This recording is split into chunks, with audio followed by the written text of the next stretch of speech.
ज्ञानं ज्ञानञ्जनशलाकया चक्षुरुन्मीलितं येन तस्मै श्रीगुरुवे नमः। गुरुवे गौरचन्द्राय राधिकाय तदालये कृष्णाय कृष्णभक्ताय तद्भक्ताय।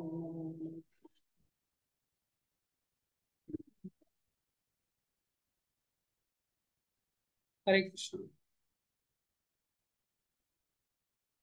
गुरु वैष्णव की दया से हम 12वें अध्याय में चल रहे हैं और आशा करते हैं कि आज इसमें आगे बढ़ जाए।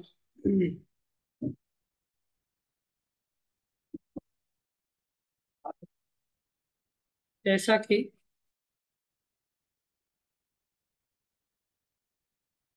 हम सभी समझ चुके हैं कि भगवान साकार उपासकों के लिए बड़े दयामय हैं और उन्होंने ऐसे साकार उपासकों के लिए जो कि अन्य भाव से भगवान का शरण लेते हैं, ये तो सर्वाणि कर्माणि मयि सन्न्यस्य मत्परः अनन्य नैव योगेन माम ध्यायन्त उपासते। अनन्य भाव से जिन जिन भक्तों ने भी आराधना किया है, चाहे वो निष्काम थे, सकाम थे या मोक्ष काम थे,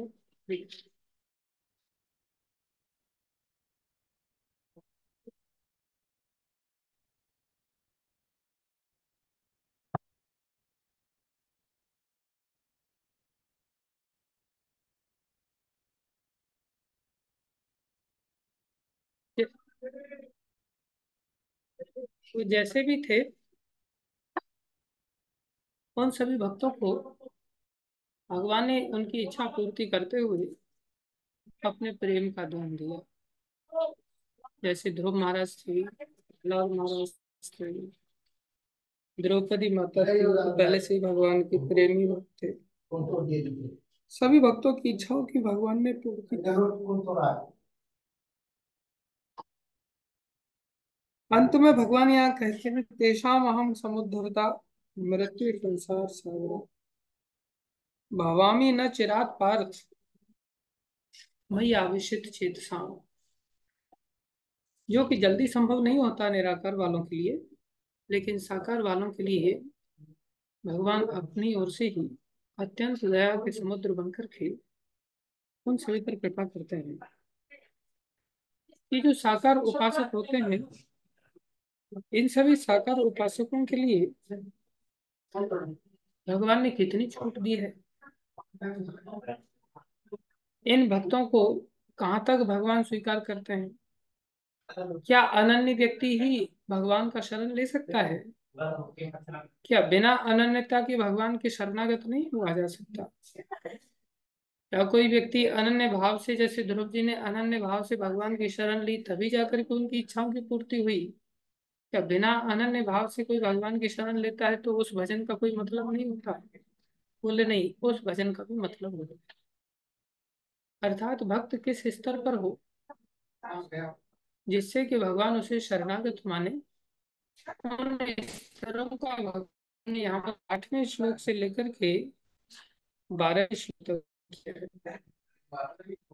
इसमें भगवान ने टॉप मोस्ट डिवोटी का वर्णन किया। मय्ये मन आदर्श मयि बुद्धि निवेश निवशिष्यसि मय्येव अत ऊर्ध्वं न संशय। वो तो मेरे में ही वास करता है, जैसे हमने रघुनाथ दास गोस्वामी का जीवन चरित्र सुनाया था कि वो भक्त जिसका मन, जिसकी बुद्धि पूरी तरह से निवशित है, पूरी तरह से निवेश है, उसने निवेश कर दिया। जैसे हमारी बुद्धि कहाँ लगी रहती है? भाई 4 पैसा आज हमारे पास है, 8 पैसा इसको कैसे बनाया जाए, 4 का 8 कैसे बनाया जाए। हम अपना दिमाग लगाते हैं संसार में, अपनी बुद्धि लगाते हैं उधर। जो भक्त है वो इधर उधर बुद्धि नहीं लगाता, उसकी बुद्धि एकमात्र भगवान श्री कृष्ण के चरणों में लगी रहती है। उसको कहते हैं व्यवसायत्मिका बुद्धि एकेह कुरु नंदन। उसकी बहुत सारी दिशाओं में बुद्धि नहीं जाती। इस संसार में हमारी बहुत सारी दिशाओं में बुद्धि हमें लगा देती है, इधर उधर। भगवान कहते बहुशाखाई अनंतास्य, अनंत दिशाओं में भक्त बुद्धि नहीं लगाता, भक्त की बुद्धि एकमात्र श्री कृष्ण के चरण में। तो भगवान को केंद्रित करके अगर कोई अपना बुद्धि लगाता है, निवेश करता है, बुद्धि का मन को लगाता है, भगवान कह रहे हैं वो मेरे में ही वास करता है, उसको इधर उधर कहीं ऐसी फीलिंग करने की आवश्यकता नहीं होती कि भगवान कहाँ है। यतो यामी ततो नरसिंहा, वो जहां जहां दृष्टिपात भी करता है उसको वो भगवान ही दिखते हैं सारे। जैसे सुबह की भागवत कथा में हम बता रहे थे कि किसी व्यक्ति को अगर ये देखना हो कि पृथ्वी तत्व कहाँ है, तो हम तो इधर उधर नजर दौड़ाएंगे, पृथ्वी पर बैठे हुए भी इधर उधर नजर दौड़ाएंगे, शरीर जिसमें हम हैं उसमें भी रहते हुए इधर उधर नजर दौड़ाएंगे, पृथ्वी तत्व कहाँ है, बोले यहाँ तो मिट्टी है ही नहीं। ऐसे ही भगवान को ढूंढना नहीं पड़ता ऐसे व्यक्ति को जिसका बुद्धि और मन अगर निवेशित हो गया, वो तो हर सेकंड भगवान की अनुभूति करे, उसको देखना भी नहीं पड़ता इधर उधर। वो तो उससे प्रहलाद जी से हिरण्यकश्यप ने पूछा, तब जाकर के भगवान को उन्होंने कहा कि भगवान मेरे को खम्भे में दिख रहे हैं, क्यों वो खम्भे में पूछ रहा है, अन्यथा वो कोई ऐसी जगह ही नहीं जहां उनको नहीं दिख रहा है। वो उन्होंने स्पष्ट किया, आप खम्भे की बात कर रहे हो, कौन सी ऐसी जगह है जहां मैं नहीं देख पा रहा, ये तो यामी तत्व मुझे सर्वत्र दिखाई दे रहा है। हमारी स्थिति कैसी है, बोले हम मंदिर में जाकर के भगवान के साक्षात रूप से दर्शन करते हुए भी हम दर्शन नहीं कर पाते, क्योंकि हमारी बुद्धि का और मन का भी निवेश नहीं है। हमारे लिए क्या है, हमारे लिए वो स्तर है जिसमें हम आराधना के नियमों का पालन करें, और आराधना के नियमों का पालन करते हुए भगवान के प्रति चाह उत्पन्न करें। जो चीज की चाह होती है ना वही प्राप्त होता है, भगवान की चाह ही नहीं है तो प्राप्त कहाँ से होंगे। उसको कहते हैं where there is will there is way. अगर इच्छा प्रबल है, चाह है, तो रास्ता मिल जाएगा वहां तक पहुंचने के लिए। भगवान की चाह ही नहीं है तो आज तक भगवान मिलेगी नहीं। भगवान की चाह उत्पन्न कैसे होगी, बोले भक्ति के इन विधानों का पालन करने से होगी। भक्ति के विधानों का पालन करने वाले व्यक्ति के लिए भगवान ने भी रास्ता दिया, और भगवान ने कहा अथ चित्तम, अगर तुम अपने चित्त को समाधातुम नहीं स्थिर कर पाते हो, स्थिर करने में न शकनोशी नहीं कर पा रहे हो, मई स्थिरम, मेरे अंदर इस प्रकार से समाहित नहीं कर पा रहे हो, समाधातुम नहीं कर पा रहे हो या स्थिर नहीं कर पा रहे हो, तो तुम क्या करो, अभ्यास योगेन ततो, तुम अभ्यास में लग जाओ, इससे तुम्हारे अंदर मेरे प्रति इच्छा पैदा हो जाएगी, माम इच्छा तुम रहेंगे। बड़ा सरल है, आप सभी ने श्लोक भी याद किए होंगे। भगवान ने पहले चित्त की बात की, अभी चित्त से शुरुआत कर रहे हैं इस श्लोक की। अथ चित्तम समाधातुम न शक्नोषि, न शक्नोषि मतलब नहीं, भगवान ने उसको स्वीकार किया और कहा तुम्हें इच्छा पैदा होगी, इन विधि विधानों से क्या होगा, इच्छा पैदा होगी। और इच्छा मन में ही तो होती है, जब इच्छा हो जाएगी तो मन लग जाएगा, फिर हम ऊपर वाली सीढ़ी पर चढ़ जाएंगे, ऊपर वाले श्लोक में चले जाएंगे तो भगवान का अनुभूति तो उसी श्लोक में होगी। यहाँ क्या अनुभूति होगी, बोले इन विधि विधानों से हमारे अंदर चाह उत्पन्न हो, अर्थात ये कैसी भक्ति है, इसे वैदिक भक्ति कहते हैं। एक भक्ति होती है रागानुगा भक्ति, जिसमें हमारी चाह उत्पन्न हो चुकी होती है फिर हम भजन करते हैं। एक होती है वैदिक भक्ति जिसमें चाह उत्पन्न नहीं हुई है, हमें शास्त्रों के आदेश के अंतर्गत न चाहते हुए भी इन विधि विधानों का पालन करना होता है। जैसे मंगल आरती करना है, चाह नहीं, पालन करना है। गुरुजनों के अंदर चाह हो तो ऑलरेडी पहले से ही होती है, उनसे रहा ही नहीं जाएगा, ये अंतर होता है। बोले कोई व्यक्ति है जो इतना निष्ठावान नहीं है इन विधि विधानों के प्रति, क्या उसके लिए रास्ते बंद है, बोले नहीं, उसके लिए भी रास्ते खुले हैं। अभ्यास की बात कही थी इस श्लोक में, अभी आगे वाला श्लोक अभ्यास से ही शुरू हो रहा है, बोले अभ्यासे अपि असमर्थो असि। इस श्लोक को याद करने का तरीका हम सभी ध्यान रखें। पहले मन की बात कही, फिर मन नहीं कर पा रहे हो तो अथ चित्तम समाधातुम, नहीं तुम कर पा रहे हो तो चित्त से शुरू हो रहा है श्लोक, अभ्यास कर लो। अभ्यास नहीं कर पा रहे हो तो अब अभ्यास से श्लोक शुरू हो रहा है, अभ्यास से अपनी असमर्थ हो असी न। हाँ, अगर तुम ऐसा नहीं कर पा रहे हो, असमर्थ हो अभ्यास करने में, तो क्या करो, मत कर्म परमो भव, तुम मेरे लिए कार्य करना सीखो।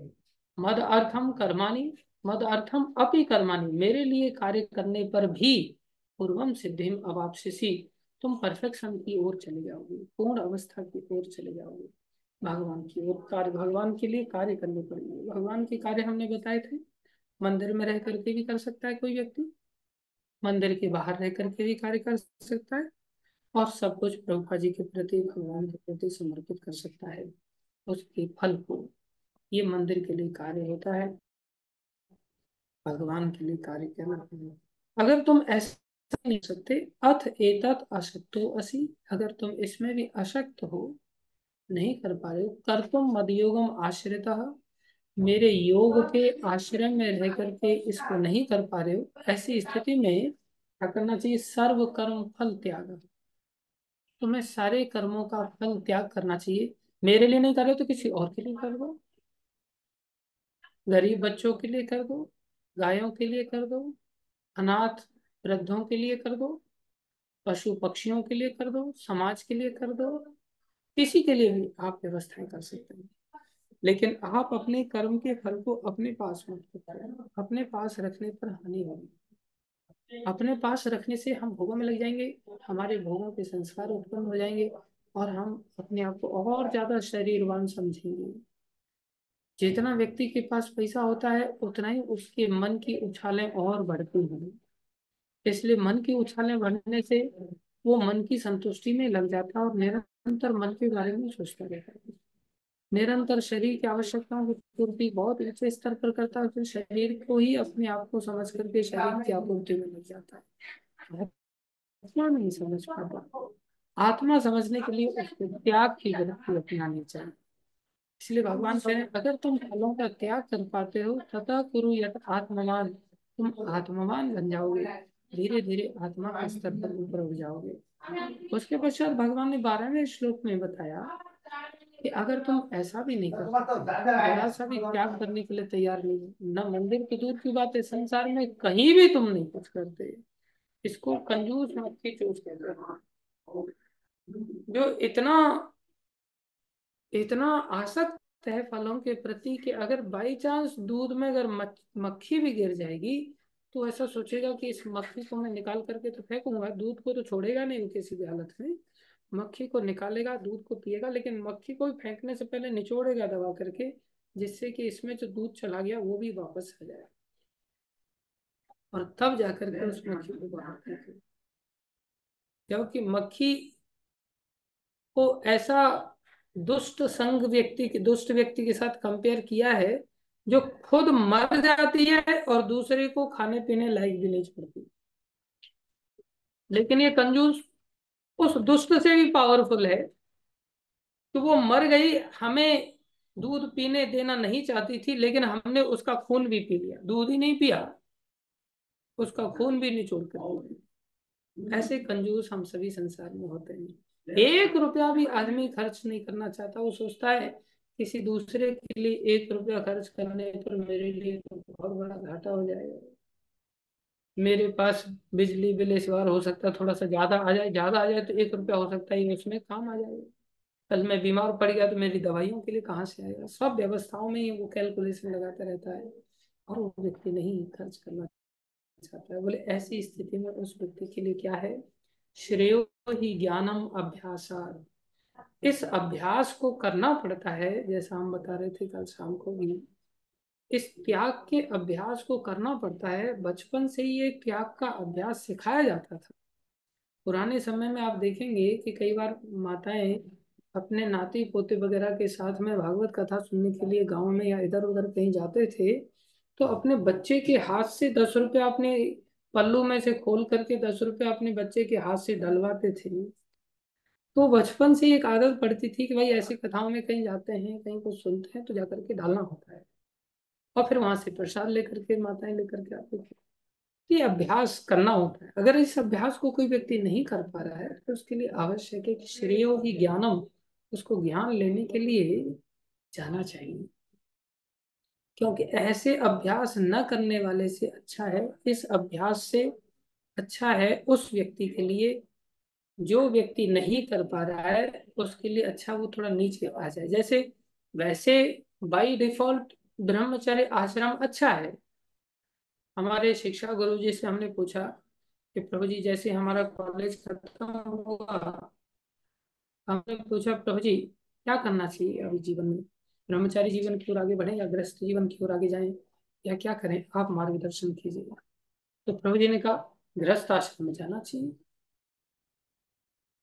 मैं हैरान हो गया, मैं सोचा सब तो संसार में ब्रह्मचारी जीवन का ही कहते हैं, ये कहते हैं गृहस्थ आश्रम में जाना चाहिए। मैंने कहा थोड़ी गृहस्थ आश्रम में, बोले गृहस्थ आश्रम में देखो हमारे योगी वगैरह जाते हैं विदेश में जाते हैं, अगर गृहस्थी ना हो तो किसके घर में रहेंगे। और प्रचार के लिए तो बहुत बढ़िया चीज है, वहां पर जाकर के जगह जगह वो प्रोग्राम ऑर्गेनाइज करते हैं गुरुजी, जगह जगह कार्यक्रम ऑर्गेनाइज करते हैं, वो वहाँ कमा रहे हैं, कमा कमा करके गुरुजी के लिए वो फ्लाइट की टिकट भेजते हैं, वहाँ सारी व्यवस्थाएं बनाते हैं। अगर वो ना नहीं रहे वहाँ तो भला बोले गुरुजी कैसे जा पाएंगे वहाँ, कैसे प्रचार प्रसार कर पाएंगे। मैंने कहा चलो अच्छी बात है, लेकिन मैंने ऐसा सुना है कि जब व्यक्ति भोगों में लग जाता है तो भोगों को तो ऐसा माना गया है कि जैसे आग में घी डालने जैसा, उसकी तो भोग वृत्ति और बढ़ती चली जाती है, बढ़ती चली जाती है, फिर तो व्यक्ति निकल ही नहीं पाता संसार से। बोले नहीं, एक भक्त के साथ ऐसा नहीं होता, संसारी व्यक्ति के साथ ऐसा होता है। भक्त भोगों को जानता है कि भोग दुखदायक है, जो शास्त्र में उसने पढ़े हैं, जब वो उनमें युक्त हो जाता है तो अपने आप ही भक्ति को जानने के कारण उसके भोगों के प्रति एक विरक्ति का भाव जागृत हो जाता है। धीरे धीरे धीरे धीरे धीरे बोले वो वैराग्य की ओर चला जाता है, डूबता नहीं। बशर्ते भक्ति का कल्टीवेशन अगर उसका स्ट्रांग है तो। जैसे लहसुन प्याज के प्रति हम बहुत आसक्त रहते हैं, जो खाने वाले लोग हैं, लेकिन जब हम भक्ति में आ जाते हैं हमें पता चल जाता है, जब पता चल जाता है तो हम लहसुन प्याज को केवल न चाहते हुए भी खाना पड़ जाता है। अंदर से इच्छा है खाने की, लेकिन एक बुद्धि कह रही है कि नहीं खाना चाहिए, मन तो कह रहा है खाना चाहिए, तो बुद्धि के प्रेशर में हम नहीं चाह रहे हैं, बाकी अंदर चाहत है। उस स्थिति में हम जब उसको खाएंगे तो घृणा पूर्वक खाएंगे, थोड़ा मन में घृणा का भाव तो आता ही। इस प्रकार से बोले वो भोगों में डूबेगा नहीं, जल्दी ही उसके अंदर भोगों से विरक्ति आ जाएगी। इसलिए गृहस्थ आश्रम बहुत बढ़िया चीज है। अब मेरे पास कोई जवाब ही नहीं बचा उनसे बहस करने के लिए, लेकिन मेरी इच्छा नहीं थी। मैं सोचता था कि संसार में प्रचार प्रसार करें, थोड़ा प्रयास करें, भक्ति करें, क्योंकि घर गृहस्थी में मैंने देखा, मैं अपने परिवार के लोगों को कि बड़े बेचारे परेशान रहते थे, दुखी रहते थे। और गुरु महाराज को हमेशा बचपन से ही यही शिक्षा दी है, तो फिर मैं उनसे ज्यादा बहस नहीं कर पाया। फिर मेरे पास एक ही तीर बचा, मैंने फिर प्रभु जी आप क्यों नहीं गए गृहस्थ जीवन में, आपने क्यों अपने आप में ये भगवे कपड़े धारण किए हुए हैं? यही एक तीर बचा, फिर मैंने सीधा उनको यही बोला। फिर वो एकदम से संकोच करके, हाँ विरक्ति तो उत्तम है ही, वैराग्य तो उत्तम है ही, ब्रह्मचार्य आश्रम तो उत्तम है ही। तो वो परीक्षा ये लेना चाह रहे थे कि इसके मन में क्या है, ये वास्तव में क्या करना चाहता है। तो इस तरह से देखा जाए तो आइडियली तो उत्तम कर्म के फलों का त्याग है ही, लेकिन अगर कोई ये नहीं कर पा रहा है तो उसके लिए पहले पूछा जाता है। ऐसा नहीं कि वो गंदा ब्रह्मचारी बने इसलिए कह रहे हैं it is better to be a good गृहस्था इंस्टेड ऑफ ए बैड ब्रह्मचारी। गंदा ब्रह्मचारी बनने से अच्छा है अच्छे गृहस्थी बन जाओ, वो ज्यादा अच्छा है। तो एक लेवल नीचे आया और कहा तुम्हारे लिए ये श्रेयस। तो भगवान कह रहे हैं श्रेयो ही ज्ञानम अभ्यासात, जो ज्ञान है ये ऐसे अभ्यास न करने वाले व्यक्ति के लिए इस अभ्यास से श्रेष्ठ है। वैसे श्रेष्ठ नहीं है, लेकिन वैसे श्रेष्ठ है। समझ रहे होंगे आप मैं क्या कहना चाह रहा हूं। फिर भगवान कह रहे ज्ञानात ध्यानम विशिष्यते, इस ज्ञान को लेने वाले व्यक्ति से श्रेष्ठ है, बोले जो ध्यान का आश्रय लेकर के आगे बढ़ता है। ध्यान का आश्रय लेने का अर्थ क्या है, ये ध्यान वो वाला ध्यान नहीं है। ये ध्यान जब हम चीजों को अपने चित्त में एसिमिलेट करते हैं, इन चीजों का चिंतन मनन करते हैं, ना केवल श्रवण करते हैं ज्ञान का अनुशीलन करते हुए, बल्कि उस ज्ञान का चिंतन करते हैं, ये ध्यान है। और फिर ऐसा ध्यान से क्या होगा, बोले ध्यानात कर्म फल त्याग, ध्यान से जब हम इस चीज को ग्रहण करेंगे तो फिर हमें ऊपर उठने को मौका मिलेगा। ध्यान से श्रेष्ठ कर्म के फल का त्याग है, जो इससे पहले वाले श्लोक में भगवान ने बताया। तो उस श्लोक में हमने देखा कर्म के फल के त्याग से नीचे आए, नीचे वाली चीज को श्रेष्ठ बताया। क्या श्रेष्ठ बताया? श्रेष्ठ बताया कि इस कर्म के फल के त्याग से ज्ञान श्रेष्ठ है। अब थोड़ा सा आप समझने की चेष्टा कीजिए। मान लीजिए कर्म के फल का त्याग है, यहाँ पर अभी ये ज्ञान को श्रेष्ठ बताया। अब ज्ञान से, बोले ज्ञान को श्रेष्ठ बताया, ध्यान से फिर कर्म के फल के त्याग को ही श्रेष्ठ बताया। तो कुल मिलाकर के हम वहीं पर आ गए ना, जो कर्म के फल का त्याग से श्रेष्ठ ज्ञान को बताया था, ज्ञान से ध्यान को बताया, ध्यान से कर्म के फल के त्याग को फिर से श्रेष्ठ बताया। तो नीचे उतर करके जाना हमने उधर ही है। इसलिए भगवान कह रहे हैं श्रेय ज्ञानम अभ्यासात ज्ञानात ध्यानम विशिष्यते ध्यानात कर्म फल त्यागा त्यागा शांति अनंतरम। उससे हमारे चित्त में शांति पैदा हो जाएगी। तो शांति पैदा हो जाएगी तो आगे के जो भक्ति के अंग हैं उनका हम सहजता से पालन कर पाएंगे। जब हमारे चित्त में अगर शांति नहीं है तो कर्म फल का त्याग करने के पश्चात हम दुखी रहेंगे। जब हम इस स्तर पर आकर के अपने कर्म फल के त्याग को शांति पूर्वक कर पाएंगे तो हम आगे भी बड़ी आसानी से बढ़ जाएंगे। कई बार क्या होता है, भक्त लोग पहुंच जाते हैं डोनेशन लेने के लिए, और वो व्यक्ति को न चाहते हुए भी उन लोगों को देख कर अब आ गए भक्त लोग, अब क्या करें, अब इन लोगों को देना ही पड़ेगा। वो बेचारे दे देते हैं मजबूरी में। बाद में चल करके, सामने तो कुछ बोल नहीं पाते, बाद में चल करके बड़े दुखी रहते हैं। अंदर मन में शांति नहीं होती है। सोचते हैं मंदिर में क्या जाएं, भक्तों के पास क्या जाएं। ये लोग तो बस अपना काम निकालने के लिए इस प्रकार की चालबाजी करके बोले सब छीन करके ले जाते हैं, हमसे कलेक्शन करके ले लेते हैं। इस प्रकार से त्याग की जो वास्तविक वृत्ति है वो वृत्ति अभी उदय नहीं हो पाई। इसलिए मन में इस प्रकार की उथल पुथल रहती है। ऐसी स्थिति में भक्ति के अंग का पालन भी हमसे होना बहुत कठिन हो जाता है। इसलिए हमें इस क्रम को समझते हुए अच्छी तरह से ज्ञान का अनुशीलन करना पड़ेगा, शास्त्र का आश्रय लेना पड़ेगा, कथाएं सुननी पड़ेंगी, उस पर चिंतन मनन करना पड़ेगा। फिर मन में अपने आप ही कर्म फल के त्याग की वृत्ति आएगी। फिर मन में अपने आप ही फल के त्याग होने पर शांति महसूस होगी। फिर ऐसा भक्तों के प्रति फील करेंगे, अच्छा हुआ प्रभु जी आपने मेरे को संसार के झंझट से निकाला, आपने मेरा परिवार का त्याग करवा दिया, कहाँ मैं संसार में गर्त में पड़ा था। फिर उसको अंदर से एक अलग फीलिंग होगी। अगर उसके पास नॉलेज नहीं है और भक्त अगर कुछ करवा लेते हैं तो उसको अशांति हो जाएगी। और अगर नॉलेज है और भक्त कर नहीं पा रहा है लेकिन भक्तों के सानिध्य में आकर के अगर भक्त कुछ करवा लेते हैं तो उसे शांति प्राप्त होगी। कितना बड़ा डिफरेंस है। कहाँ तो कोई व्यक्ति को कुछ निकालने के लिए बोल देते हैं तो ही वो अशांत हो जाता है, लेकिन अगर उसने कल्टीवेशन अपने आप में ज्ञान का किया है, उस व्यक्ति को ही अगर आप निकाल करके ले जाते हो तो वो बहुत अच्छा महसूस करता है। वो सोचता है कि आपने कृपा करके निकाला। जैसे एक लड़के की हम बात कर रहे थे।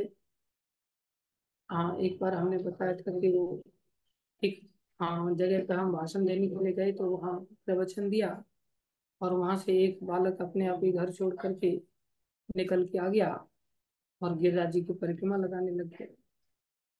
2-4 महीने के बाद हमसे मिला, बोला प्रभु जी पहचाना आपने? बोला, मैंने तो नहीं पहचाना। अरे मेरे को भूल गया। मतलब मैं कैसे पहचानूंगा भैया, तुमने मेरे को कौन सी खीर खिलाई है? जो आदमी किसी से कुछ खाता पीता है तो याद रखता है।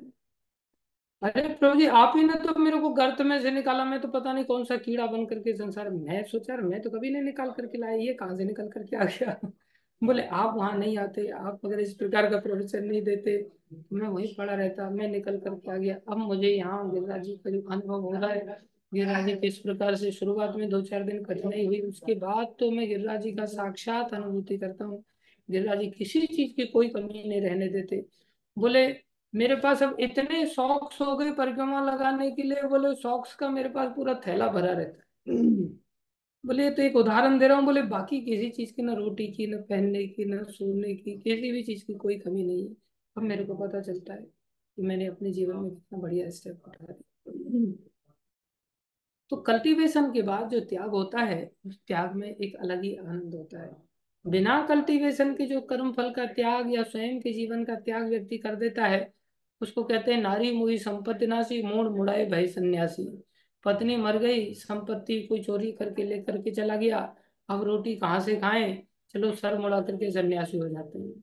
ऐसी स्थिति में आफत का हमारा कोई व्यक्ति जब संन्यास ले लेता है, उसके अंदर फिर जो भी मंदिर में आता हुआ किसी स्त्री को देखता है, वो सोचता है मेरी पत्नी तो मर गई, इसका पति मर गया होगा शायद, मैं इससे ही शादी कर लेता हूँ। तो मंदिर में आकर के उसका दिमाग उसी एंगल से चलता है, क्योंकि वो कल्टीवेशन के माध्यम से आगे स्टेप नहीं उठा पाए। कई बार लोग घर से इतने तंग आ जाते हैं, उनकी कई सारी बेटियां होती हैं, सोचते हैं एक एक की शादी करना मेरे लिए बहुत मुश्किल है, मैं तो बस का कंडक्टर हूँ, पर इतनी तनख्वाह कहाँ है मेरे पास। और घर वाले पूरे बिल्कुल हाथ धो के पीछे पड़ जाते हैं, सब लड़कियां बड़ी हो गई हैं, कब शादी करोगे, घर का खर्चा ही नहीं चलता तुमसे, तो शादी क्या करोगे। वो व्यक्ति बेचारा ऐसी बस में बैठ जाता है जो हरिद्वार जाने वाली होती है, क्योंकि कंडक्टर तो रहता ही रहता है। वो सोचता है स्टाफ स्टाफ बोलकर घुस जाता है, सोचता है हरिद्वार में छलांग लगानी है गंगा जी में जा करके, अब मैं सुसाइड ही कर लूंगा। कोई भक्त मिल जाता है, उसको क्यों सुसाइड कर रहा है भैया, चल भक्ति करने के लिए मंदिर में आ जा, मंदिर में आ जाता है। मंदिर में आकर के देखता है इनके पास तो बड़ी बड़ी गाड़ियां हैं, यहाँ पर तो खूब पैसे की आमदनी हो रही है। वो सोचता है प्रभु जी कहाँ कहाँ से पैसा आपको ये आ रहा है, मेरे को भी आप साथ में लेके चला करो। साथ में चल पड़ता है, धीरे धीरे उसके कॉन्टेक्ट्स बन जाते हैं उन भक्तों के सानिध्य में आकर के, अपने नाम से डोनेशन इकट्ठा करने लगता है। और जैसे ही डोनेशन अच्छा खासा वो मार लेता है, फिर घर पे जाकर के सब लड़कियों की शादी कर देता है। तो इस प्रकार से उसका जो एंगल ऑफ विजन है ना, वो केवल उसी दिशा में चलता है। जो व्यक्ति चटोरा होता है, पिज्जा पिज्जा खाने की इच्छा होती है, बढ़िया मोबाइल वगैरह लेने की इच्छा होती है, वो सोचता है इस्कॉन में तो ये सब सुविधाएं मिल जाती हैं, थोड़ा सा इस्कॉन में दो चार काम करने की एक्सपर्टी चाहिए होती है बस। तो चला जाता है वहां जा करके, फिर इस प्रकार से सेंटर में घुस जाता है जहाँ भक्तों की भी जरूरत होती है। कम भक्त होते हैं, वहां जा करके अपनी डिमांडिंग नेचर रख देता है, और वहां जा करके कहता है मेरे को ये चाहिए तो दे दो, नहीं तो मैं जा रहा हूँ। एक लड़का आया मंदिर में, प्रभु जी मेरी लिस्ट को तो आप ध्यान देते ही नहीं। मैं बोला कौन सी लिस्ट है यार, अरे कितने बार मैंने आपके जो इंचार्ज हैं यहाँ पर उनके हाथ में थमाई, वो सुनते ही नहीं। मैं तू मेरे को दे दे भैया, वो तो थोड़ा सा देर से प्रोवाइड करता है, तो मेरे को दे तेरी लिस्ट, मेरे को दे दी उसने। दे बढ़िया बढ़िया, बोले मेडिमिक्स साबुन होना चाहिए, ये क्रीम होना चाहिए, ये तरह के ऑयल होने चाहिए, इस प्रकार का एक मेरे को साइड बैग चाहिए जो इस अच्छी क्वालिटी का हो, नाइकी वगैरह का हो, सब उसने बड़ा लंबा चौड़ा लिस्ट एकदम से। मैं हैरान हो गया उस लिस्ट को देख करके। मैं बोला बाप रे बाप, इसको क्या हो गया, ये साधु जीवन में साधु बन करके इतनी लिस्ट। नीचे का साबुन तो इसको चल ही नहीं रहा है, नीचे का हेयर ऑयल तो सरसों का तेल तो लगा ही नहीं सकता। मैंने कहा सरसों का तेल मिला नहीं तेरे को, अरे प्रभु जी चिप चिप चिप चिप होता है। अच्छा, कहाँ आचार्य लोग तो बेचारे, एक आईआईटी से एमटेक किए हुए एक महात्मा आए, एक सन्यासी आए हमारे कॉलेज में, जब हम रहते थे हॉस्टल में, हमारे साथ में रहे। मैं रोज उनकी चोटी में तेल लगा करके उनकी चोटी को कंघी से संवारता था। चोटी उनकी रोज फंस जाती थी, उनको ये भी होश नहीं रहता था कि मेरे को चोटी भी साफ करनी होती, बाकी बाल बाल तो थे ही नहीं। चोटी में भी उनको गांठ लगाना भारी पड़ जाता, गांठ खोल करके उसको साफ नहीं, वो भी फंसी रहती थी, जटा जैसी बन जाती थी। जब आए थे तो ऐसा लगा मेरे को इन्होंने 2 महीने से चोटी को हाथ ही नहीं लगाया। मैं उनको नहलाने के बाद बड़ी अच्छी तरह से सुलझा करके तेल तेल लगा करके कंघी से मैंने उनकी चोटी संभाल लिया। और क्या करते थे, ऐसे ही झोले में कुछ किताबें लेकर के 4 4 5 5 6 6 घंटे कथा करने के पश्चात झोले में किताबें डाल करके और निकल जाते थे। और किसी भी दुकानदार के पास जाकर के उसको किताब पकड़ाते थे, छोटी छोटी 10 10 20 20 रुपए की किताबें ले जाकर के, और वहां ले जाकर के उन किताबों की महिमा बताते थे। कोई खरीदता था, कोई नहीं खरीदता था, उसको ऐसे ही थमा देते थे। उसको ऐसा लगता था कि ये बाबा जी बेचारे भिखारी हैं, तो भिखारी समझ करके 10 रुपये, नहीं नहीं आप रखो, अगर आपके पास पैसा नहीं है, बाकी मेरा तो जीवन चल रहा है, वैसे भी मैंने बहुत बड़ी जॉब वगैरह छोड़ दिया है। वो सोच में पड़ गया, जॉब छोड़ दिया, बोले हाँ मैंने आईआईटी से एमटेक किया है। तो वो हक्का बक्का रह जाता था, ये भगवान। तो ऐसे ऐसे साधु लोग भी हुए हैं जिन्होंने इतना त्याग के स्तर को अपनाया है। तो आइडियली तो ऐसा होता है, लेकिन जो व्यक्ति बिना ज्ञान का आश्रय लेकर के इस प्रकार से अगर कई बार कोई चलता है, जो आफत का मारा हुआ जब भक्ति मार्ग में आ जाता है, बोले वो व्यक्ति इस चीज के कर्म फल के त्याग की महिमा को नहीं समझ पाता और फिर वहां से ऊपर नहीं उठ पाता। फिर चाहे वो गृहस्थ जीवन से आए या स्टूडेंट लाइफ से आए या फिर संसार में किसी भी स्तर से आए, प्राय लोग, और मंदिर में आकर के कल्टीवेशन को भी अगर स्वीकार कर लेता तो भी प्रमोट हो जाता है, लेकिन मंदिर में आकर के भी नहीं कर पाता तो बहुत खतरनाक हो जाता है। तो इस प्रकार से यहाँ तक भगवान ने कहा कि तुम कल्टीवेशन करो। आखिरी स्टेप है कल्टीवेशन। कल्टीवेशन मतलब विवेक जागृत करो। विवेक कैसे जागृत होगा? बिनु सत्संग विवेक न होई, राम कृपा बिन सुलभन सोई। बिना भक्तों की संगति से ऐसा संभव नहीं है, हमें भक्तों की संगति करनी चाहिए। तो भगवान उस व्यक्ति को अभी भी अपना दरवाजा खोल करके बैठे हुए हैं जो भक्तों के सानिध्य में ये इनके मुख्य कार्य है। हमें भक्तों के सानिध्य में आना चाहिए, ये सबसे आखिरी स्टेप है। और जब हम ऐसा करेंगे तो ऐसा करते करते करते करते हम भक्ति में प्रवेश कर जाएंगे। भक्ति में प्रवेश करते ही हमारे अंदर गुणों का समुद्र अंदर प्रवेश करने लगा। हराव अभक्त से कुतो महत गुना। जो भगवान हरि का भक्त नहीं है उसके अंदर महान गुण आए कहाँ से? अर्थात जो भगवान का भक्त है उसके अंदर ही महान गुण आएंगे। हम जैसे ही इस भक्ति मार्ग में प्रवेश करेंगे हमारे अंदर गुण आ जाएंगे। गुण आ जाएंगे तो भगवान क्या करेंगे फिर?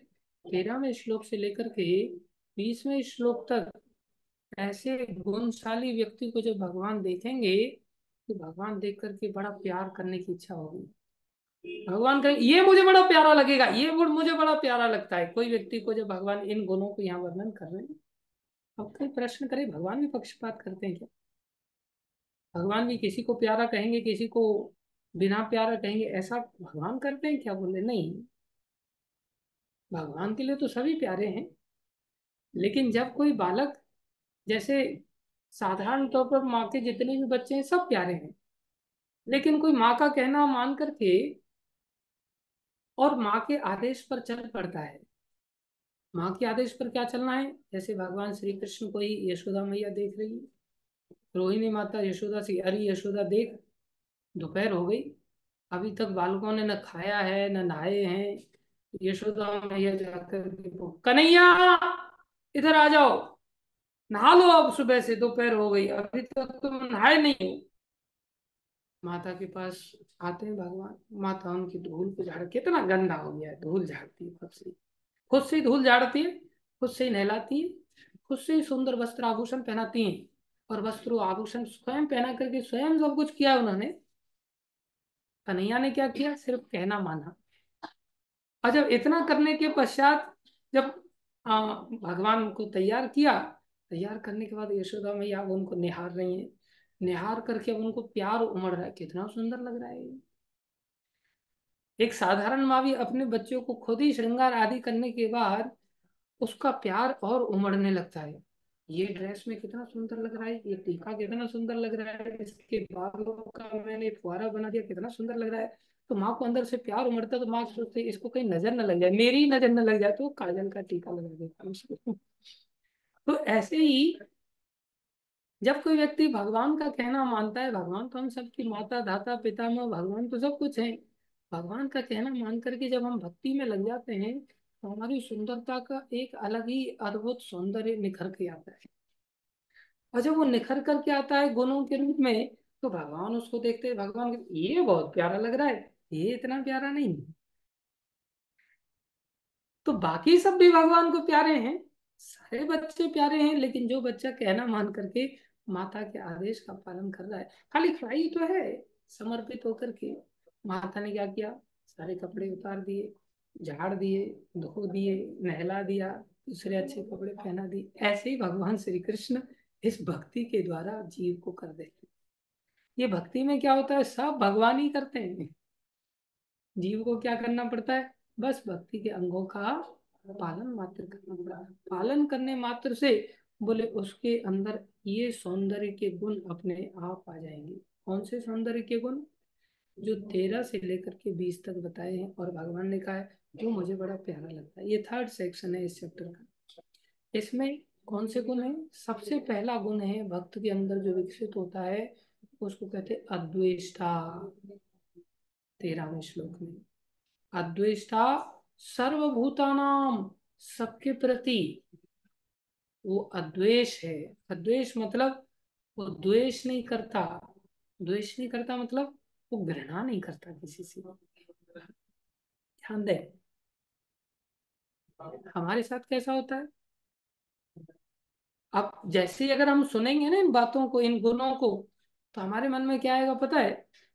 हाँ, मैं भी किसी से द्वेष नहीं करता, ये गुण तो मेरे में है पहले से।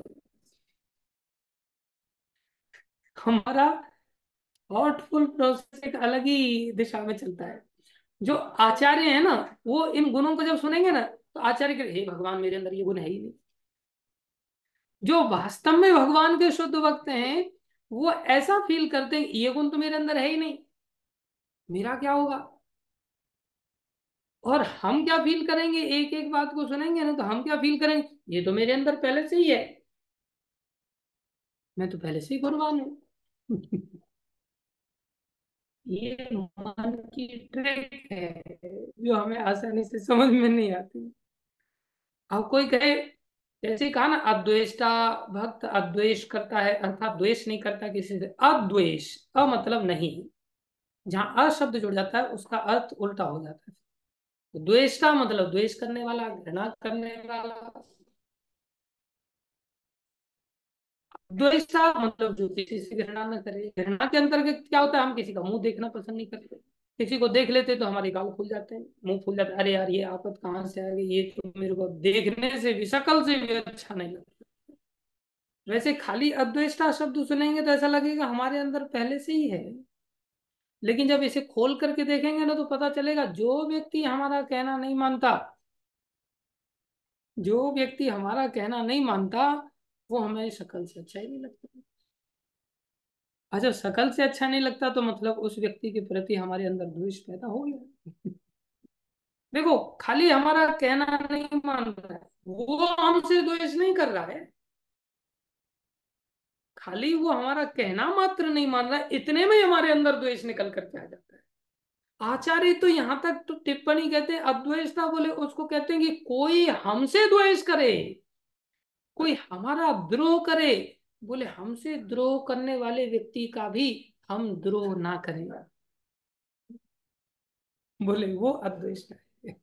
जैसे अम्बरीश महाराज थे, अम्बरीश महाराज के साथ एक प्रकार से परीक्षा लेने के लिए दुर्वासा ऋषि ने इतना बड़ा द्रोह कर दिया, इतना बड़ा द्रोह कर दिया, क्योंकि उनको चिढ़न हो गई थी।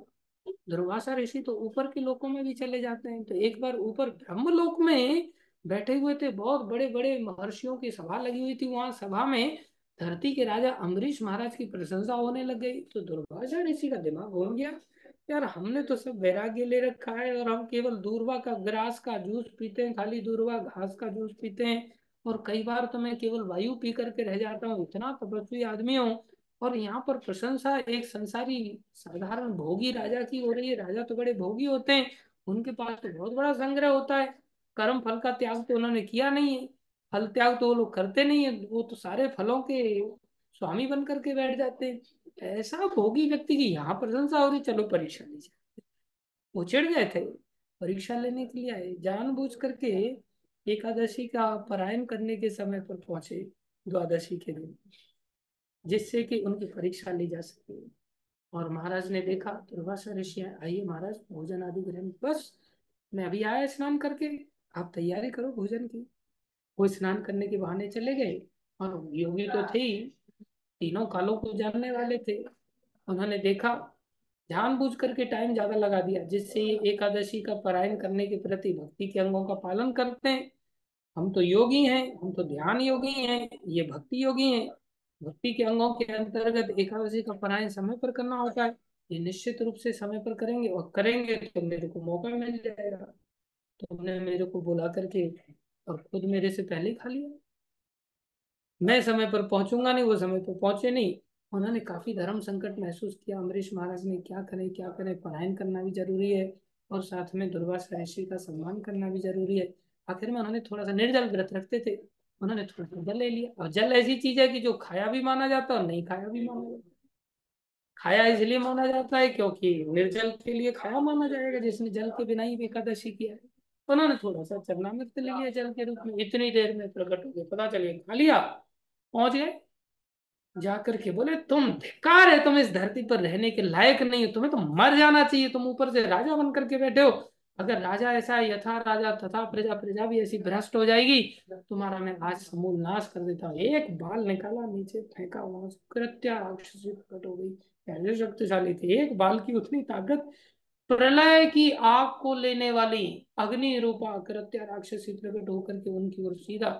और वो कुछ वार्तालाप भी नहीं कर रहे हैं, तुमने ऐसा कैसे कर दिया, क्या कर दिया, कुछ नहीं, सीधा तोड़ फोड़, सीधा। कृत्या बोले भस्म कर दो इसको इसी क्षण। चली कृत्या राक्षसी। अम्बरीश महाराज के हृदय में रंच मात्र भी द्वेष नहीं है। हाथ जोड़ करके खड़े, ये नहीं करें क्या कर रहे हो आप, जानते हो भक्ति योगी सबसे बड़ा होता है। कुछ नहीं, हाथ जोड़ करके खड़े। इतनी देर में अपने आप सुदर्शन चक्र उनकी पीठ के पीछे से निकल करके आ गया। उनको सुदर्शन चक्र तो पहले से ही भगवान ने आज्ञा दे रखी है। बोले कोई मेरे भक्त, मेरे भक्त तो बड़ी चीज है, मेरी भुजाएं भी अगर मेरे भक्तों के खिलाफ कभी खड़ी हो जाए तो अर्जुन, इस सुदर्शन, तुम आज्ञा की प्रतीक्षा नहीं करना, मेरी भुजाओं को भी काट डालो। सुदर्शन को आज्ञा की प्रतीक्षा थोड़ी करनी पड़ी, सुदर्शन भी प्रकट हो गए, वो भी अग्नि रूपा। और इधर ये कृत्या भी अग्नि रूपा। कैसा चमत्कार हुआ, सुदर्शन जी की अग्नि ने इस अग्नि को खा गए, इस अग्नि को जला दिया। जनरली अग्नि को बुझाया जाता है, लेकिन यहाँ आग को ही जला दिया। ये विशेष भक्ति की शक्ति है। भक्ति का तेज ऐसा कि इस तेज ने प्रत्या के तेज को नष्ट कर दिया। तेज इतना खतरनाक, ये सारा दृश्य दुर्वासा ऋषि देख रहे थे। दुर्वासा ऋषि ने देखा सुदर्शन ने उसको तो मार दिया, और सुदर्शन जी की आग आगे बढ़ रही है दुर्वासा जी को। और दुर्वासा ऋषि एकदम कला खाने लग गए, इधर उधर भागने लग गए, पागलों की तरह अलग अलग लोकों में गए। आप सबको ये कथा पता होगी। इधर अम्बरीश महाराज भगवान से प्रार्थना कर रहे हैं, प्रभु अगर मेरे अंदर तिल मात्र भी भक्ति है, हे सुदर्शन आप शांत हो जाए। सुदर्शन शांत नहीं हुए। क्या उनके अंदर भक्ति नहीं थी? नहीं, भक्ति तो थी, लेकिन सुदर्शन जला नहीं रहे, अकल ठिकाने लगाने के लिए भी दौड़ा रहे हैं। दौड़ाते दौड़ाते अलग अलग लोगों से भागते हुए इंद्रलोक आदि। बोले महाराज आप यहाँ से जल्दी से चले जाओ। कैलाश पर्वत पहुंचे, वहां ठंडक लेने के लिए।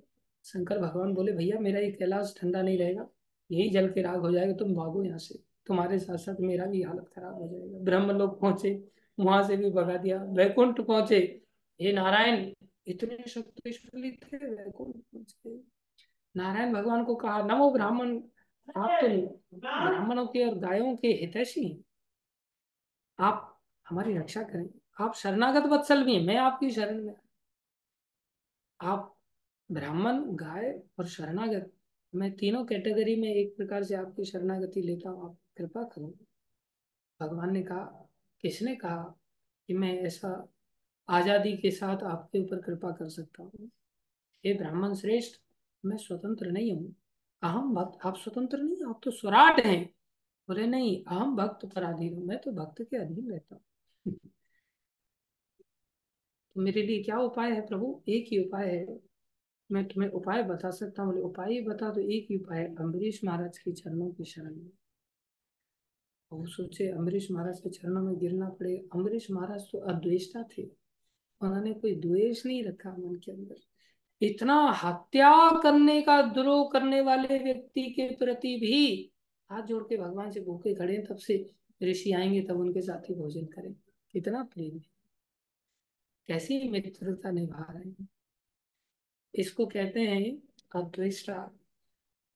और हमें तो कोई थोड़ा सा भी अगर कोई ऊंची आवाज में बात कर लेना, हमारा सारा अद्वेष्टा का गुण निकल करके बाहर आ जाता है कि हम कितने बड़े अद्वेष्टा हैं। हमारी अद्वेष्टता खत्म हो जाती है। भगवान यहाँ कह रहे हैं जो मेरा भक्त होता है, इसका अर्थ ये नहीं कि हमारे अंदर ये है ही नहीं, है, लेकिन उस होने का अलग अलग तारतम्य होता है। जो जिस ऊंचाई का भक्त है उसके अंदर उतनी ही मात्रा में अद्वेष्टा भाव जागृत हो। अलग अलग स्तर की ऊंचाई है। कोई व्यक्ति है जो दो चार गालियों को सहन कर लेता है, फिर भी उस व्यक्ति से घृणा नहीं करता।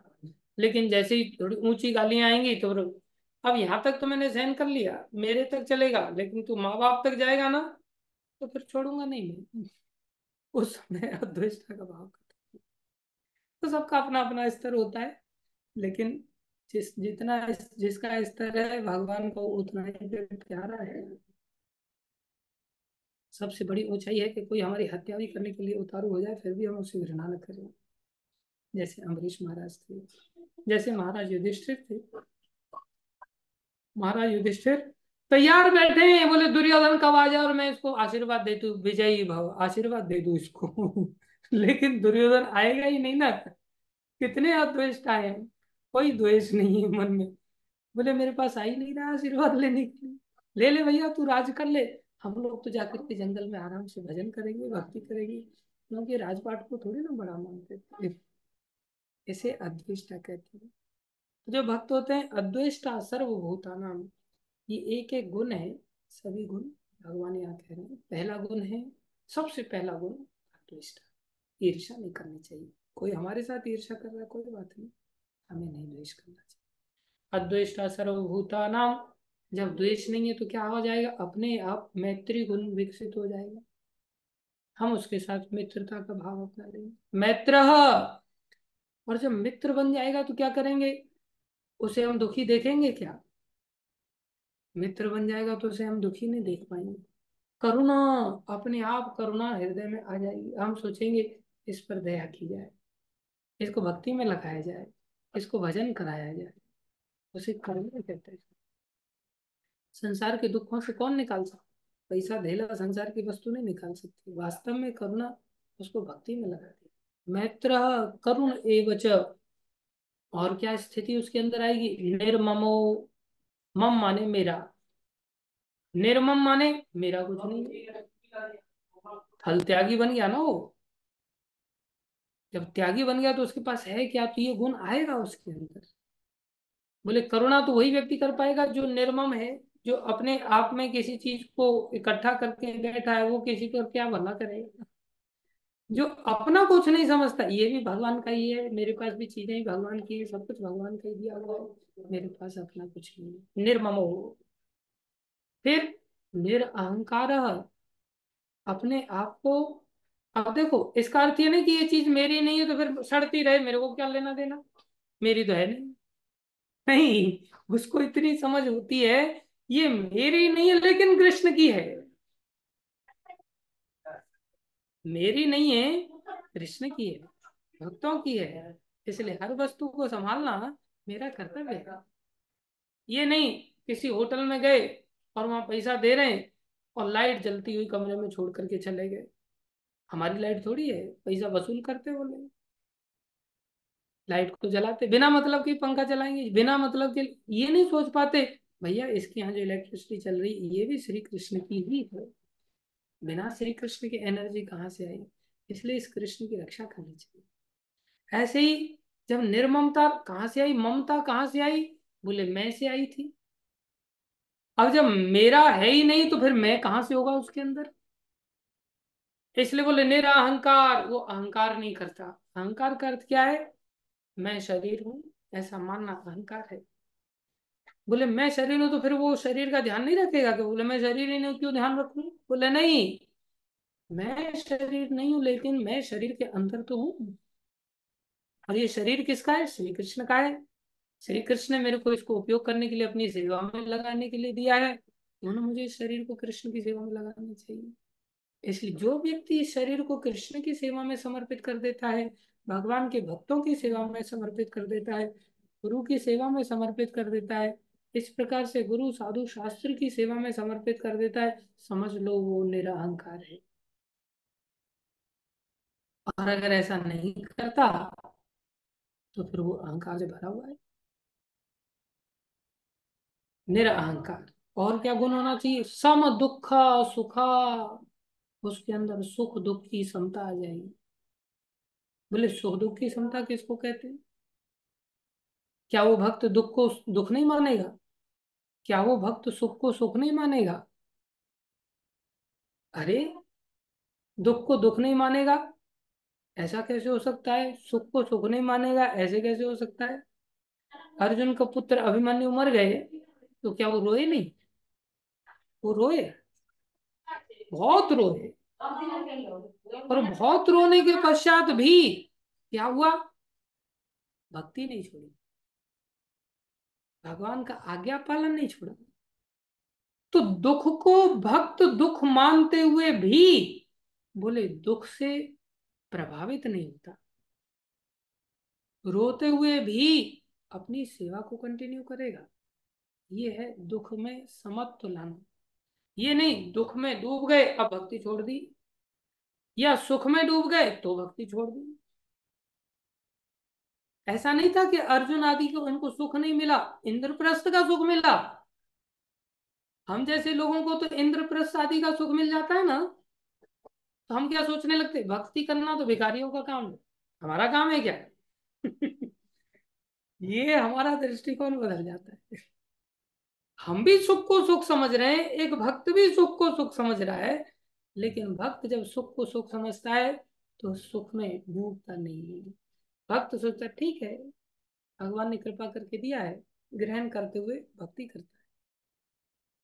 भक्त दुख को दुख समझता है, बोले नहीं, भगवान क्या, भक्त क्या सोचता है, ठीक है, भगवान ने कृपा करके दिया है, इसको स्वीकार करते हैं। अरे, भगवान ने हमारे इतने बड़े पाप कर्मों की सजा इन थोड़े से दुखों में दे दी है, इसलिए इन थोड़े से दुखों को वो भक्त स्वीकार करके कृपा समझता है। और संसारी व्यक्ति जो समान दृष्टिकोण नहीं बनाया हुआ है उसने, वो दुख को भगवान का रोष समझता है। इसलिए भगवान ने मेरे साथ ऐसा किया, भगवान ने मेरे बच्चे की नौकरी नहीं लगाई, उल्टा टांग तोड़ दिया एक्सीडेंट में, भगवान मेरे साथ कभी भला किया है, मैं भगवान का भजन क्यों करूं, नहीं करूंगा। तो दुख को कृपा कहाँ माना, कृपा मानता भजन करता, भक्ति करता। इसको कहते हैं समता। दुख में भी भक्त दुखी नहीं होता, भक्त कृपा मान, जरूर मेरे किसी कर्म का फल है, जरूर मेरे से ही कोई गलती हुई है, भगवान ने उसको बहुत थोड़े में दंड दे दिया है, ऐसा सोच के मुझे भजन करना चाहिए। सुख आ जाए, अब जैसे भक्त लोग क्या गाड़ी घोड़ा में नहीं घूमते, वही बड़ी बड़ी गाड़ियों में घूमते, लेकिन बड़ी गाड़ियों में घूमते हुए ऐसा नहीं सोचते, मैं इतना बड़ा आदमी हो गया, अब मैं किसी मंदिर में जाकर के प्रणाम कैसे करूंगा, अब तो लोग मुझे प्रणाम करने चाहिए। नहीं, यहाँ वर्णन आ रहा है सम दुखा सुखा, बोले समान रहता है भक्त दुख और सुख में। और तीसरा भगवान क्या कह रहे हैं, आगे वर्णन करें, क्षमी। आज जब वो समान है, उसको दुख से कोई फर्क ही नहीं पड़ रहा है, किसी भक्त ने उसको दुख दे दिया है, अब भक्त ने ही दुख दे दिया है तो भक्त के प्रति चाहे तो वो द्वेष करने लग जाएगा, लेकिन भक्त के प्रति द्वेष नहीं करेगा, झगड़ा नहीं करेगा, क्योंकि अद्वेषता तो पहले से ही था। उल्टा क्या करेगा, इस भक्त के माध्यम से मेरे को कष्ट मिला है, मैं एक काम करता हूँ, ये वास्तव में तो मेरे कर्मों से मिला है, लेकिन चलो कोई नहीं, क्षमा कर देते, क्षमा कर देते। क्षमी, उसके अंदर क्षमा का गुण हो जाता है। और कैसी स्थिति हो जाती है उसकी, संतुष्ट, संतुष्ट, संतुष्ट सततम। कितनी देर संतुष्ट रहता है, बोले सतत, ऐसा नहीं कि थोड़ी देर संतुष्ट हो गया प्लेट भोजन करने के पश्चात, उसके बाद फिर एकदम से उथल पुथल होने लगी, नहीं, सतत संतुष्ट रहता है। या दूसरा अर्थ निकलता है, संतुष्ट तो रहता ही है, संतुष्ट रहता है तो फिर ऐसा नहीं कि संतुष्ट हो गए तो हाथ पे हाथ रख करके बैठ गया, कुछ काम धंधा नहीं करना है, बोले सततम योगी, अर्थात योग में वो सतत लगा रहता है। सतत का अर्थ दोनों ओर लग सकता है, आचार्यों ने दोनों ओर लगाया। सतत को जब संतुष्ट के साथ जोड़ दो तो संतुष्टि हमेशा के लिए बन गई, सतत को योग के साथ जोड़ दो तो योग बन करके वो सतत लगा रहेगा, योगी बन करके, अर्थात भजन में लगा रहेगा, संतुष्ट सततम योगी। और फिर कहा यत आत्मा, अर्थात वो निरंतर, यत माने लगा रहेगा, कैसे, मन से भी लगा रहेगा, आत्मा का अर्थ मन भी होता है, बोले अपने मन को भी वो लगा करके रखता है। इस तरह से लगा के रखता है, दृढ़ निश्चय, दृढ़ता के साथ, निश्चयता के साथ। फिर क्या स्थिति हो जाती है उसकी? मई अर्पित मनोबुद्धि, वही जो पहले ही भगवान, मई आवेश मनो ये माम, मई बुद्धि निवेशय। यही बात यहाँ, मई अर्पित मनोबुद्धि, भगवान करे यो। बोले ऐसा व्यक्ति मद भक्त, मेरा भक्त है। समय प्रिय, मुझे बहुत प्यारा लगता है, ऐसा लगता है उसको उठा करके गले लगा लो, भगवान ऐसा कुछ नहीं। जिसके अंदर ये सब क्वालिटीज आ जाती हैं, ये सब गुण आ जाते हैं। अद्वेष्टा, सबसे पहले अद्वेष्टा, अद्वेष्टा सर्वभूतानां। फिर मैत्र बन जाएगा, मैत्र करुण एवच, मैत्रता के अंदर करुणा आ जाएगी। निर्ममो, निरअहंकार, सम दुख सुख क्षमी, संतुष्ट सततम योगी, यतयात्मा दृढ़ निश्चय, मयि अर्पित मनोबुद्धि, मदभक्त समय प्रिय, यो मदभक्त समय प्रिय, वो मुझे प्यारा लगता है।